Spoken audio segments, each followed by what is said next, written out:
தங்கத் தளபதி தானை தளபதி எங்கள் தளபதி விஜய் மட்டும்தான் ஃபுல்லாக குடிச்சிட்டு நல்லா தூங்கக்கூடிய நபராக தான் அவர் அந்த படத்தில் காப்பா. 10வது பாட்டில் நான் குடிக்க அண்டால கொண்டா சேசடிக்க.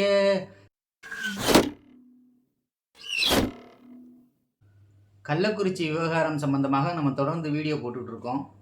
அதில் ஒவ்வொரு வீடியோவிலையும் ஒவ்வொரு கட்சியினுடைய பங்கு என்ன, ஒவ்வொரு கட்சியினுடைய நிலைப்பாடு என்ன, அவரவர்கள் செய்த பங்களிப்பு என்ன அப்படிங்கிறதை பற்றி தொடர்ந்து தனித்தனியாக வீடியோ போட்டுட்ருக்கோம்.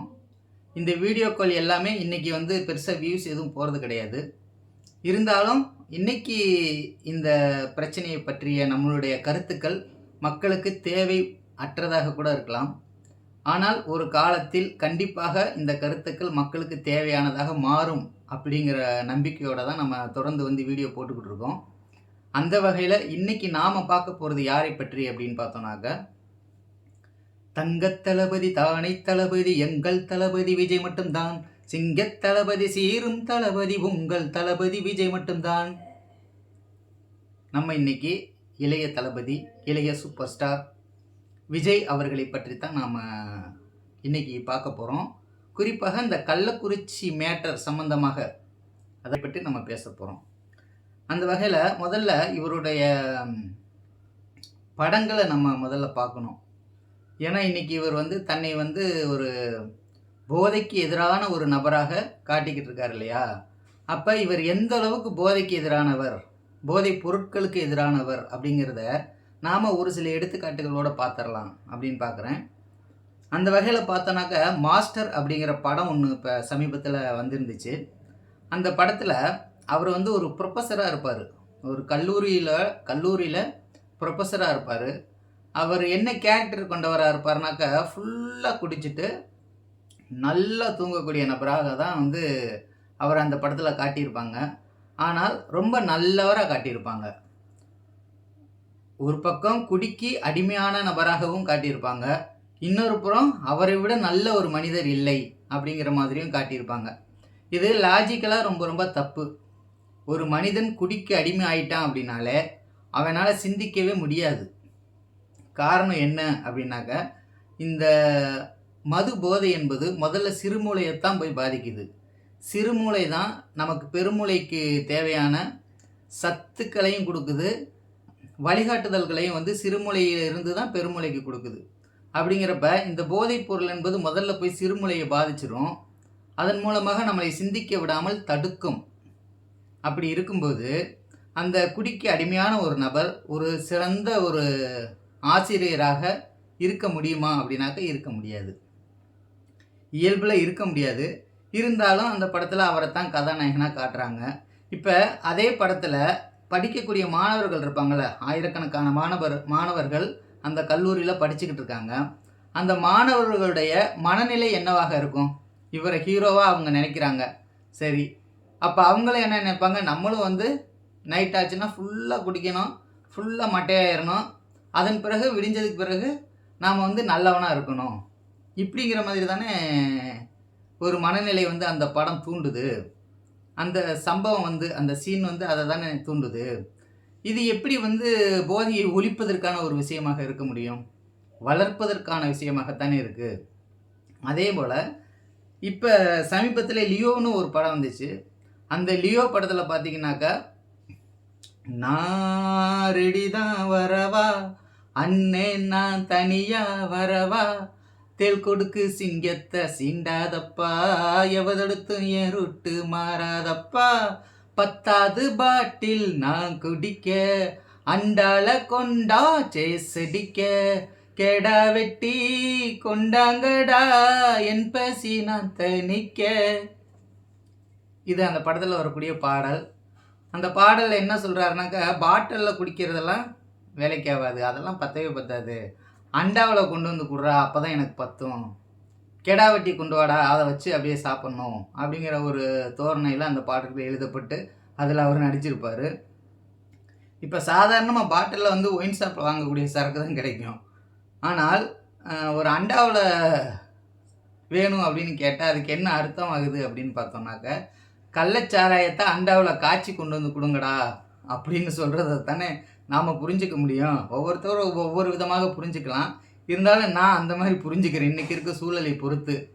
அதனால கள்ளச்சாராயத்தை காய்ச்சி கொண்டு வந்து அண்டாவில் கொடுங்கடா நான் குடிக்கிறேன் அப்படின்னு சொல்கிற மாதிரி தான் நான் புரிஞ்சுக்கிறேன். அதனால் இப்போ இப்படிப்பட்ட படங்களில் இளைஞர்களுக்கு இப்படிப்பட்ட வழிகாட்டுதலை கொடுத்த இந்த நபர் என்ன செய்கிறாரு அப்படின்னாக்க, கள்ளக்குறிச்சி அவர்களை பார்த்து ஆறுதல் சொல்வதற்காக அந்த இடத்துல வந்து அவர் பங்கெடுத்துக்கிறதுக்காக வராரு.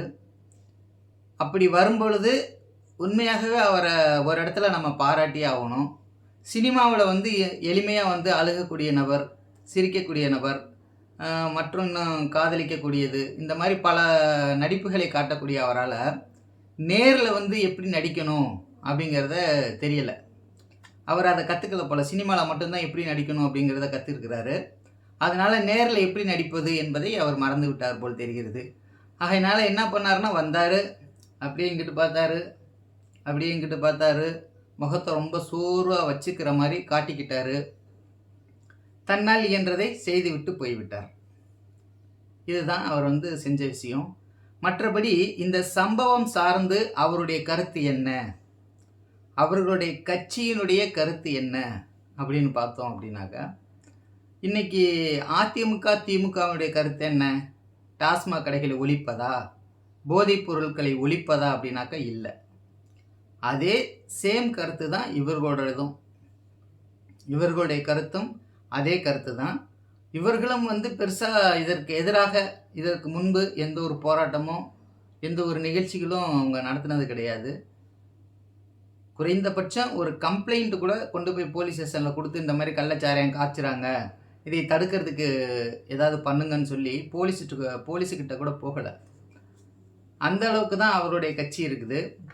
அதே போல் தேமுதிக கட்சி ப்ளஸ் வந்து அதிமுக கட்சி இவர்கள் இருவரும் பார்த்தீங்கன்னாக்கா நேற்று பிரம்மாண்டமான ஆர்ப்பாட்டங்கள் தமிழகம் முழுவதும் நடத்தியிருக்கிறாங்க. இது என்னமோ எனக்கு ஏதோ ஒரு கேலி கூத்து மாதிரி தெரியுது. இந்த சம்பவம் இன்னைக்கு நேற்று திமுக ஆட்சிக்கு வந்ததுக்கு பிறகு நடந்த சம்பவமாக இருந்தால் மட்டும்தான் இவர்களுடைய போராட்டத்தில் ஒரு அர்த்தம் இருக்குது. ஆனால் 25 ஆண்டுகளாக இந்த பிரச்சனை இருக்குது. 25 ஆண்டுகளாக அங்கே சாராயம் காய்ச்சப்படுகிறது, விற்கப்படுகிறது. அனைவருடைய ஆட்சியிலும் இந்த சம்பவம் தொடர்ந்து நடந்துக்கிட்டு தான் இருக்குது. அப்படி இருக்கும்போது எடப்பாடி பழனிசாமி இதுக்கு பொறுப்பு இல்லையா?